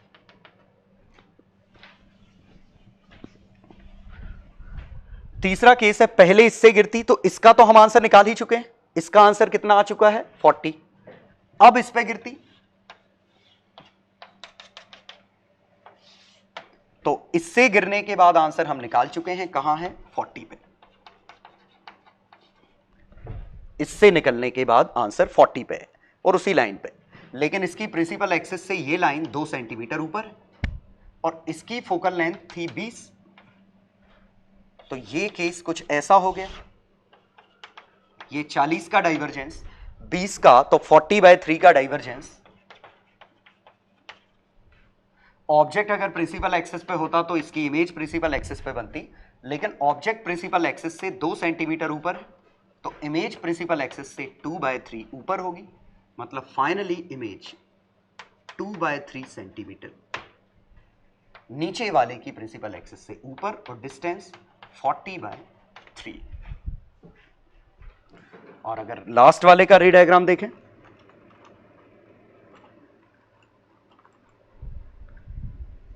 लास्ट वाले के रे डायग्राम में रेज कुछ ऐसे बनाते हैं हम, ऐसे, क्योंकि रिफ्लेक्ट हो रहा है फाइनली, और ये कुछ ऐसे। तो ये 3 रे डायग्राम थे, इस पार्ट के, इस पार्ट का, और कंबाइंड पार्ट का। कंबाइंड पार्ट हमने इंस्टॉलमेंट में निकाला, पहले इसका, फिर इसका, फिर आंसर आया। ठीक है, तो उम्मीद है डिस्कशन समझ में आ गया होगा। काफी इंपॉर्टेंट था कि लेंस का हर पार्ट इमेज बनाता है, तो ये भी पार्ट इमेज बनाएगा, ये भी बनाएगा, ये भी बनाएगा। ठीक है, प्रिंसिपल एक्सिस के अकॉर्डिंग। हां, इसी में एक बात समझिएगा, अगर लेंस ऐसा होता और ये एक लेंस ऐसा होता, तो कितनी इमेजेस बनती? तो एक इमेज यहां बनती, एक इमेज यहां बनती, एक इमेज यहां बनती, तो जनरल आंसर होता है 3, लेकिन आंसर है 2, क्योंकि ये इमेज और ये इमेज तो एक ही बनेगी, क्योंकि दोनों एक ही लेंस का पार्ट है। तो जो इमेज ये बनाएगा वही इमेज ये बनाएगा, दोनों की इमेज की लोकेशन सेम होगी, क्योंकि जो फोकल लेंथ इसकी है वही इसकी है, जो प्रिंसिपल एक्सिस इसकी है वही इसकी है। हां, यहां फोकल लेंथ बदल गई, ठीक है। तो शायद समझ में आ गया होगा। पिछली बार 3 इसलिए थी क्योंकि जो मिरर ये यूज हो रहा था, इसकी फोकल लेंथ और इसकी फोकल लेंथ डिफरेंट थी और इसकी भी डिफरेंट थी। तो यहां 3 नहीं, इन दोनों की सेम 1 और 1 2, ठीक। तो काफी इंटरेस्टिंग डिस्कशन था। तो मैं कुछ क्वेश्चन दे रहा हूं, उन क्वेश्चन को ट्राई करना है। फाइनल सेट ऑफ क्वेश्चंस इसमें। पहला क्वेश्चन, एक लेंस था जिसकी फोकल लेंथ 30 थी, इक्वी कॉन्वेक्स, दोनों तरफ रेडियस बराबर, म्यू की जरूरत है नहीं। इसको हमने एक बार बीच में से ऐसे काटा और सेपरेट कर दिया। दोनों की प्रिंसिपल एक्सिस 1 सेंटीमीटर पे है, लोकेशन ऑफ इमेजेस। एक बार हमने बीच में से काटा, दोनों को ऊपर नीचे उठा दिया, एक को आधा सेंटीमीटर, एक को आधा सेंटीमीटर। ऑब्जेक्ट यहां 60 पे है, ऑब्जेक्ट सभी में 60 पे यहां पे था। अगले केस में हमने इसको ऐसे काटा और ऐसे भी काट दिया, इसका ये हाफ फेंक दिया, इसका ये हाफ फेंक दिया, तो आधा इधर बचा, आधा इधर बचा, लोकेशन ऑफ इमेजेस, ठीक है। तो आपको इमेजेस कहां बनेंगी, कितनी बनेंगी, ये बताना है। क्वेश्चन नंबर 2 में ये स्फीयर है जिसकी रेडियस r है, ये 2r है, ऑब्जेक्ट ये है, यहां मिरर है, 3/2 एयर। आपको बताना है फाइनल इमेज की लोकेशन क्या होगी। क्वेश्चन 3 में यहां 4/3, यहां 3/2, रेडियस 30 60, ऑब्जेक्ट 6 सेंटीमीटर पे है, डी नहीं पता। पहले पार्ट में हालांकि डी दिया है, फाइनल इमेज निकाल ली। दूसरे में डी पूछा है कि रेज टकरा के वापस आ जाए, रिट्रेस कर जाए। तो ट्राई करो, सभी अच्छे क्वेश्चंस हैं, करने में मजा आएगा आपको। चलो सॉल्यूशन देख लो छोटे छोटे। पहले तो ये समझिए, यहां तो फोकल लेंथ चेंज होने वाली नहीं है, 30 ही रहेगी, क्योंकि ऐसे काटने पे फोकल लेंथ चेंज नहीं होगी। लेकिन एक चेंज जरूर आएगा, प्रिंसिपल एक्सिस बदल गई हैं।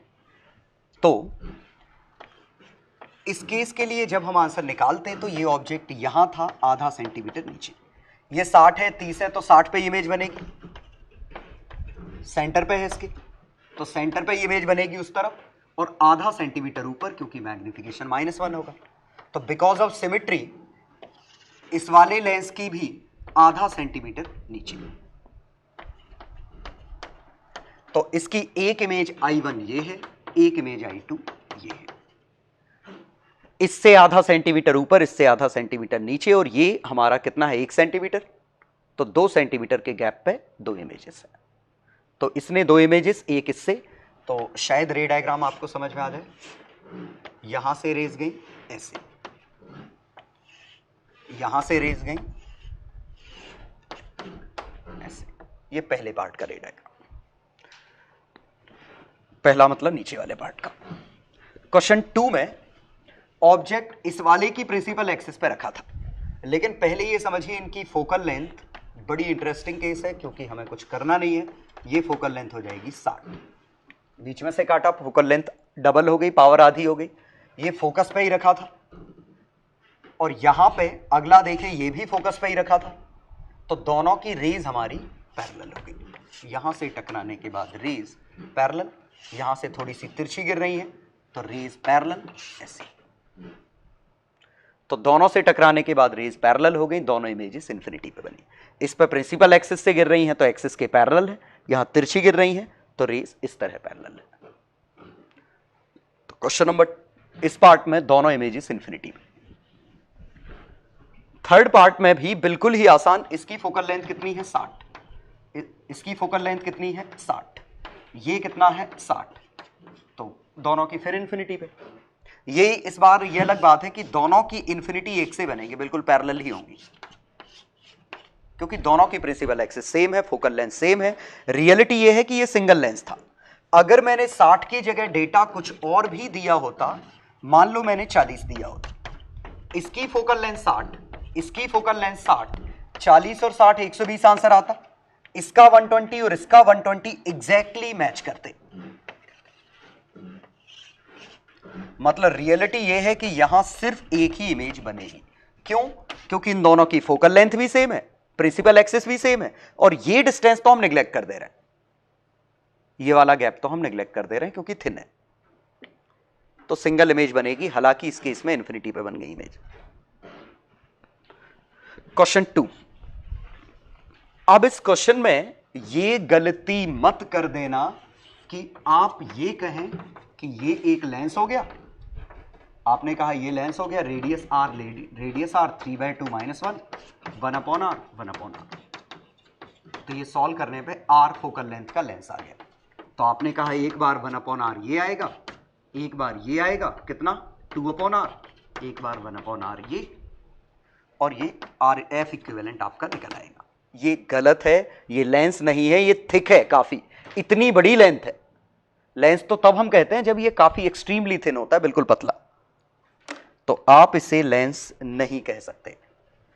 ये आपकी वाकई में दो स्फेरिकल सरफेस का कॉम्बिनेशन। लेंस तभी कहते हैं जब ये दोनों सरफेसेस का डिस्टेंस, ये डिस्टेंस इसके मुकाबले काफी छोटा हो या रेडियस के मुकाबले। तो नहीं कर सकते ऐसे, ये हमें स्फेरिकल सरफेस की तरह ही सॉल्व करना पड़ेगा, और स्फेरिकल सरफेस में कोई खास जुगाड़ काम करती नहीं है, तो आपको सॉल्व ही करना पड़ेगा।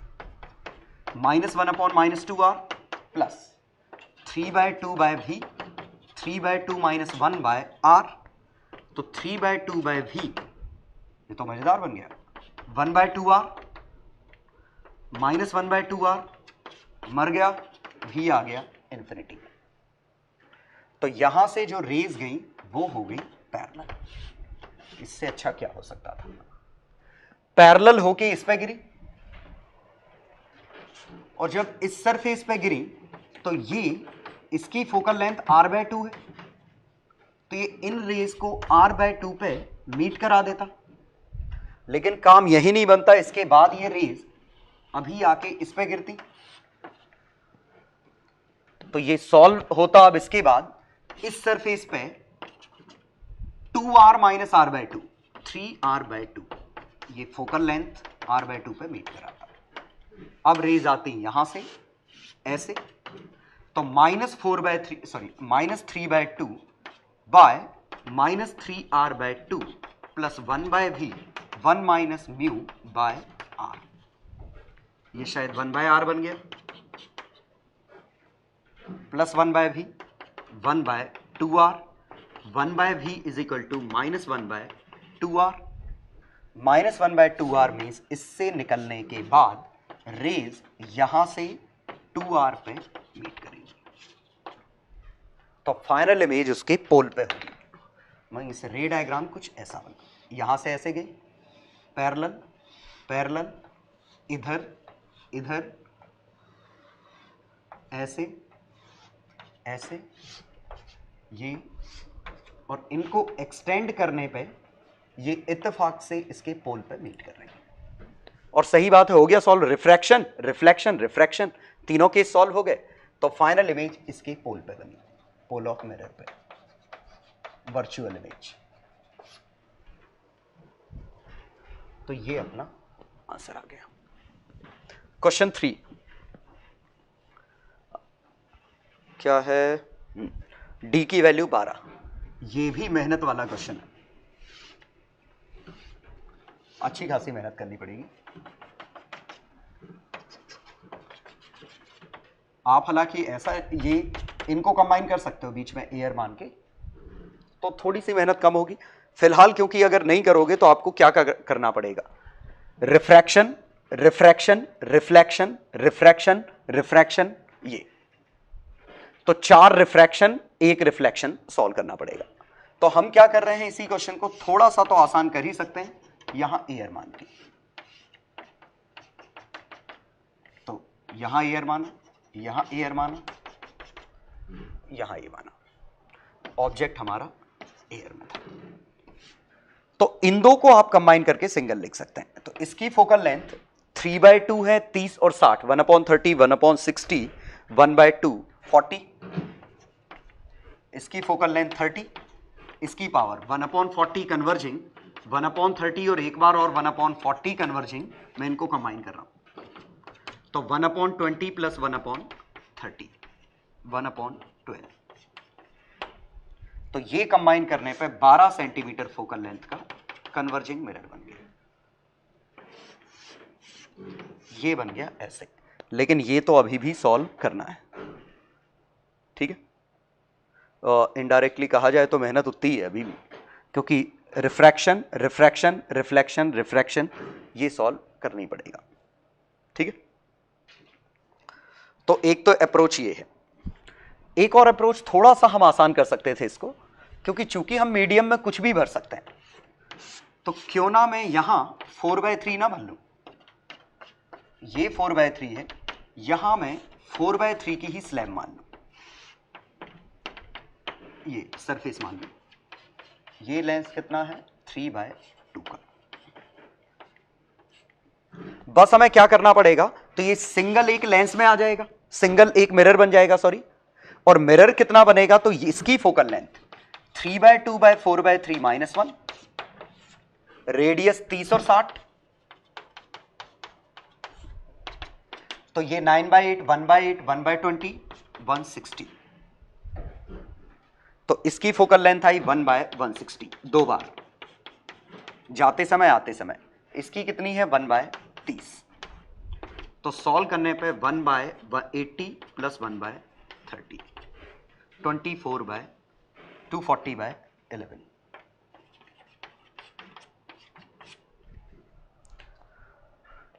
तो ये क्वेश्चन हमारा किस में टूट गया, 240/11, और किस में, पानी में। लेकिन जो रेज आ रही है वो किसी और मीडियम से आ रही है। डिस्टेंस कितना है 12, ये कितना लेंथ है 6। तो ये क्वेश्चन हमने इस क्वेश्चन में कन्वर्ट कर दिया। कैसे किया समझिए, वाटर 3/2, ये तो हमने वाटर यहां था, इसके बगल में बीच में वाटर एज्यूम कर लिया, तो ये क्या बन गया, वाटर वाटर मिरर, ये सेटअप था। तो अब तो ये लेंस का आइडियल केस है, दोनों तरफ म्यू सेम है, तो लेंस की फोकल लेंथ मिरर की कंबाइन किया तो एक कन्वर्जिंग मिरर आ गया, और बाकी चीज मैंने ज्यों की त्यों रख दी। इसको तो कंबाइन कर नहीं सकते क्योंकि वैसे भी डिस्टेंस ज्यादा है, तो इनको कंबाइन करके सिंगल लिख सकते थे। ठीक है,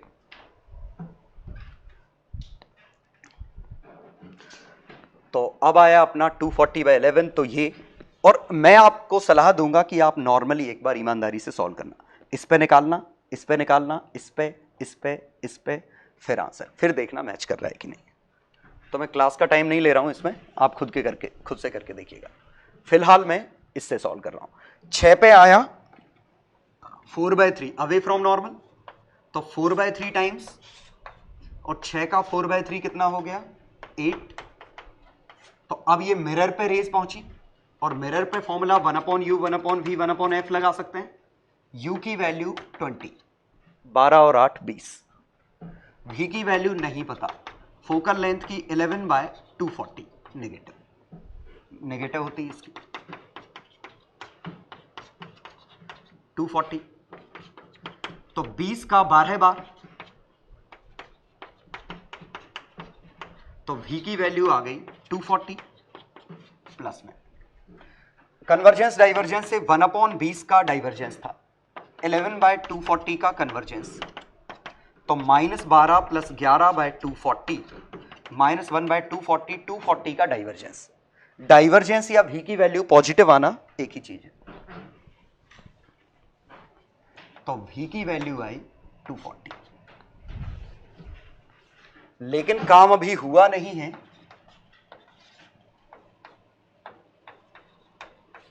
अभी ये रेज इस पे फिर गिरने वाली है, तो ये रेज आई कहां से 240 से, और 240 में जुड़ कितना गया d 12, 252, और अवे फ्रॉम नॉर्मल। तो अगर हम इनको एक्सटेंड करते तो ये जो डिस्टेंस आता 252 का 3/4 ये आता। ठीक है,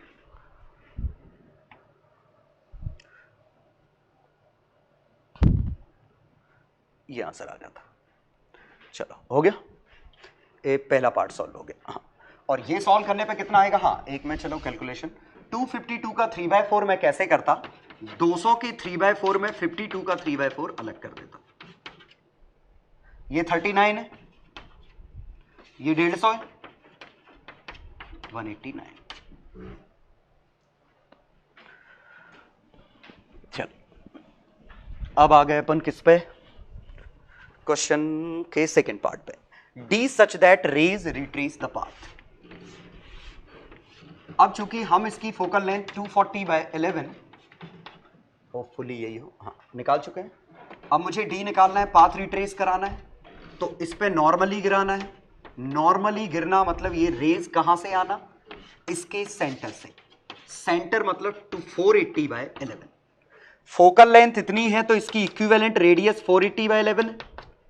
पाथ रिट्रेस करेगा जब 90 डिग्री पे गिरेगा, 90 पे गिरेगा मतलब जब यहां से रेज 480/11 पे आएंगी। तो हमने भेजी 6 से, ठीक है।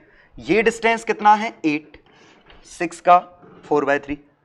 ये डिस्टेंस d पूछा है कितना है, तो 8 plus D should be equal to 480/11। d की वैल्यू 392/11। ये आंसर आ गया, ठीक। तो वंस अगेन आप चाहें तो इस क्वेश्चन को भी ऐसे कर सकते हैं, रे ऐसे भेजिए। चलो मैं एक बार इसको जरूर करके दिखा देता हूं दूसरे तरीके से, क्योंकि ये थोड़ा सा आसान पड़ेगा। अब मैं लास्ट क्वेश्चन को प्रॉपर तरीके से सॉल्व कर देता हूं। प्रॉपर तरीका मतलब अगर हम कंबाइन नहीं करते और सॉल्व करते, तो पहले समझिए फिगर क्या होता। यहां से रेज ऐसे जाती, 6 से जाती, इस पे गिरती, ठीक है, और पास से ले लेता हूं। मतलब फाइनली हमें ये 90 डिग्री पे गिराना है। फाइनली हमें इस पे 90 पे गिराना है, तो फाइनली जो रेज आनी चाहिए, अब इसकी रेडियस कितनी है 60, तो फाइनली ये रेज 60 से आनी चाहिए। तो यहां से रेज आई होंगी कुछ ऐसे इस पे, और यहां से रेज गई थी ऐसे, इस तरह कुछ ऐसे गया, ऐसे गया, ऐसे गया। तो अब हम देखते हैं इसके लिए, ये लेंथ कितनी थी 6 म्यू गुना, तो ये लेंथ कितनी है 8। ये लेंथ कितनी थी d, नहीं पता d कितना है। अब जरा इस वाली सरफेस के लिए जिसको मैं थिक कर रहा हूं, मैं इसको फिर से बना रहा हूं। इसकी रेडियस कितनी है 30। इस तरफ म्यू कितना है 3/2, इस तरफ म्यू कितना है 4/3। सिर्फ इस सरफेस के लिए रेज आ रही हैं ऐसी, किससे 8 प्लस डी से। जाने के बाद ये रेज यहां से 60, क्योंकि इस पर नॉर्मली गिरनी है तो इससे 60 पीछे से रेज आनी चाहिए। तो इसके लिए ये ऑब्जेक्ट है, ये इमेज है इस सरफेस के लिए, और इस सरफेस के लिए इक्वेशन हो गई -μ1 4/3 बाय u, इसका नेगेटिव 3/2 v -60, v की value is equal to 3/2 -4/3, 3/2 -4/3 by +30। Simplify करो, 4/3 बाय 8 प्लस डी -1/40, 1/180,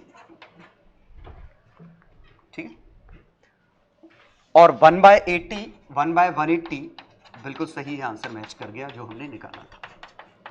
ये बना एलसीएम इसका 360, 11/360, और इसको सॉल्व करो तो 8 प्लस डी की वैल्यू 360/11 का 4/3, 48/11, तो डी की वैल्यू 480/11 माइनस डी 392/11, तो बिल्कुल सही आया। तो बहुत जरूरी है कि आप एक्सपेरिमेंट करके देखिए। आपको जो लग रहा है कि हम ऐसे कर सकते हैं कि इधर एयर मान सकते हैं, इधर एयर मान सकते हैं, जो मानना है मान लो। एक बार आपको सॉल्व करना है, लंबे भले जाएं, एक बार जो आंसर आएगा तो उससे कॉन्फिडेंस बहुत मिलेगा कि हमारे पास मल्टीपल अप्रोचेस हैं सॉल्व करने की, ठीक है। और कोई जरूरी नहीं कि मैं जो कर रहा हूं वही बेस्ट अप्रोच है, हो सकता है आप कुछ और अच्छा सोच लें।